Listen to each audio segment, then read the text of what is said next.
నమస్తే నేను Priya, welcome to ధర్మగంట news. జగ్గంపేటలో ఘనంగా నేతాజీ సుభాష్ చంద్రబోస్ 129వ జయంతి వేడుకలు. వచ్చే జయంతి నాటికి నేతాజీ విగ్రహాన్ని ఏర్పాటు చేసి ఎమ్మెల్యే జ్యోతుల నెహ్రూతో ఆవిష్కరిస్తామని వెల్లడి. కాకినాడ జిల్లా జగ్గంపేటలో స్థానిక సుభాష్ నగర్ స్వాతంత్ర సమరయోధుడు నేతాజీ సుభాష్ చంద్రబోస్ 129వ జయంతి వేడుకలు ఆ వీధి ప్రముఖుల ఆధ్వర్యంలో ఘనంగా నిర్వహించారు. ఈ కార్యక్రమంలో రాష్ట్ర Arya Vysya welfare and development corporation director Kotha Kondababu, రాష్ట్ర టీడీపీ కార్యదర్శి SVS Appalaraju, doctor Bachchu Prasad, advocate Dara Srinivas తదితరులు పాల్గొని నేతాజీ చిత్రపటానికి పూలమాల వేసి నివాళి అర్పించారు. విద్యార్థులకు స్వీట్లు, చాక్లెట్లు పంపిణీ చేశారు. ఈ సందర్భంగా వారు మాట్లాడుతూ వచ్చే నేతాజీ జయంతి నాటికి విగ్రహాన్ని ఏర్పాటు చేసి ఎమ్మెల్యే జ్యోతుల నెహ్రూతో ఆవిష్కరిస్తామని, నేతాజీ సుభాష్ చంద్రబోస్ జయంతిని ప్రతి సంవత్సరం జనవరి 23న జగ్గంపేటలో ఘనంగా నిర్వహిస్తున్నామని, దీనిని భారత ప్రభుత్వం పరాక్రమ దివస్గా పాటిస్తుంది. ఈ సందర్భంగా దేశం కోసం ఆయన చేసిన త్యాగాలను స్మరించుకున్నామని, ఆయన మరణం ఇప్పటికే మిస్టరీగానే కొనసాగుతుందన్నారు. ఈ కార్యక్రమంలో వెలిశెట్టి బుజ్జి, కొత్తనాగు వీర్రాజు, కొత్త నాగేశ్వరరావు, బొండా శ్రీను, బోండా కాశీ, సాధు నాగేశ్వరరావు, కంచర్ల గోపి, సమయమంతుల వెంకటేశ్వరరావు, కిరాణా కొట్టు దారా శ్రీను, సుభాష్, పెద్ద వీధి పెద్దలు పాల్గొన్నారు. మన ఈ జన్మదిన శుభాకాంక్షలు చేసుకోవడం చాలా సంతోషకరంగా ఉంది. ఈ సంవత్సరం ప్రతి సంవత్సరం మనం విగ్రహ ఓపెనింగ్ చేద్దాం అనుకుంటున్నాం, కానీ వచ్చే సంవత్సరం దారా శ్రీను గారు చెప్పినట్టు మనం ఒక విగ్రహం ఏర్పాటు చేసి ఎమ్మెల్యే గారి చేతుల మీదుగా మనం దాన్ని ప్రారంభించుకొని ప్రతి సంవత్సరం ఇక అక్కడే చేయాలని చెప్పేసి ఆశిస్తూ మన దారా శ్రీను గారిని ప్రోత్సాహం చేయాలని కోరుకుంటున్నాను. Thank you.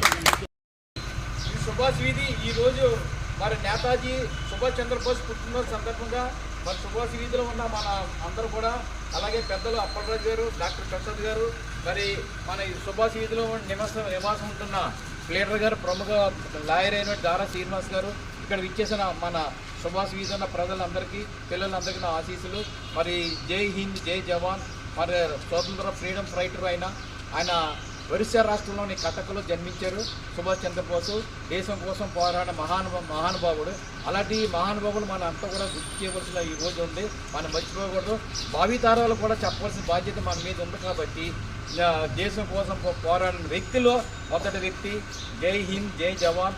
మరి ఈరోజు ఆయన పుట్టినరోజు సందర్భంగా మన స్థానిక సుభాష్ వీధిలో మన ఈ విగ్రహానికి చేసుకున్నాం. అలాగే మరి పెద్దలు అయినటువంటి అప్పలరాజు గారు కూడా వారి సందేశాన్ని ఇవ్వాల్సిందిగా కోరుతున్నాం. సుభాష్ చంద్రబోస్ గారు మరి ఎలా జన్మించారో, ఆయన దేశం కోసం, రాష్ట్రం కోసం ఏ రకంగా పోరాడారో, స్వతంత్రం కోసం అనేక రకాలైనటువంటి మరి ఎక్కడ జంకకుండా, మరి వెనకడు వేయకుండా పోరాట యోధుడైన మరి అటువంటి మన గ్రామంలో సుభాష్ స్ట్రీట్గా ఉండేది ఇది. అలాగే మాదేమో నెహ్రూ స్ట్రీట్గా ఉండేది. అలాగా మరి పూర్వం నుంచి ఒక గుర్తింపు చెందినటువంటి మహానుభావులు ఫోటోలు ఇవాళకి మా ఇంటికాడ చాలా పెద్ద ఫోటో పెట్టుకుని ఎప్పుడు చూసుకుంటాం. కాబట్టి ఏంటంటే మరి మన కొండబాబు గారు కానీ, మన లాయర్ గారు కానీ, మన డాక్టర్ గారు ప్రసాద్ గారు కానీ, మరి ఇక్కడ ఉన్నటువంటి సోదరులందరూ కూడా చక్కగా మరి ఈ రోజుని కార్యక్రమం చేసినందుకు మరి చాలా సంతోషంగా ఉంది. మరి తొందరలోనే విగ్రహం ప్రతిష్ట, దాంట్లో కూడా నా భాగస్వామ్యం కూడా ఉంటుందని చెప్పేసి మరి మా భాగస్వామ్యానికి కూడా అవకాశం కల్పించమని మిమ్మల్ని అందరినీ కూడా కోరుకుంటూ సెలవు ఒకసారి దారా శ్రీనివాస్ గారిని ఈరోజు మన సుభాష్ చంద్రబోస్కు బర్త్డే సందర్భంగా వారి సందేశాన్ని ఇవ్వాల్సిందిగా కోరుతున్నాం. సుభాష్ చంద్రబోస్ గారు భారత స్వాతంత్ర ఉద్యమంలో అతివాద సంస్థకు సంబంధించిన వ్యక్తులు. అంటే గాంధీ గారు, నెహ్రూ గారు, ఇలాంటి నాయకులందరూ కూడా శాంతి మంత్రంతో స్వాతంత్రోద్యమ సాధన చేస్తుంటే ఆయన ఆజాద్ హిందూ ఫౌజ్ అనే ఒక సంస్థను స్థాపించి బ్రిటిష్ వాళ్ళ మీద సాయుధ పోరాటం చేసిన మొట్టమొదటి భారతీయ నాయకుడు ఈయన. ఆయన స్థాపించిన ఆజాద్ హిందూ ఫౌజే స్వతంత్రం వచ్చిన తర్వాత భారతదేశానికి చెందిన మిలిటరీగా అది రూపాంతరం చెందింది. ఆయుధంతోనే మనం స్వాతంత్రాన్ని సాధించాలని ఆయుధాన్ని చేపట్టి జపాన్ వాళ్ళ కొలాబరేషన్తో బ్రిటిష్ వాళ్ళ మీద తిరుగుబాటు చేసిన గొప్ప నాయకుడు. అటువంటి నాయకుడు భారత స్వాతంత్ర చరిత్రలోనే ఎవరూ లేరని, అదేవిధంగా ఆయన మరణం ఈ రోజు కూడా ఒక విస్మయం చెందే విషయంగా ఉండిపోయింది.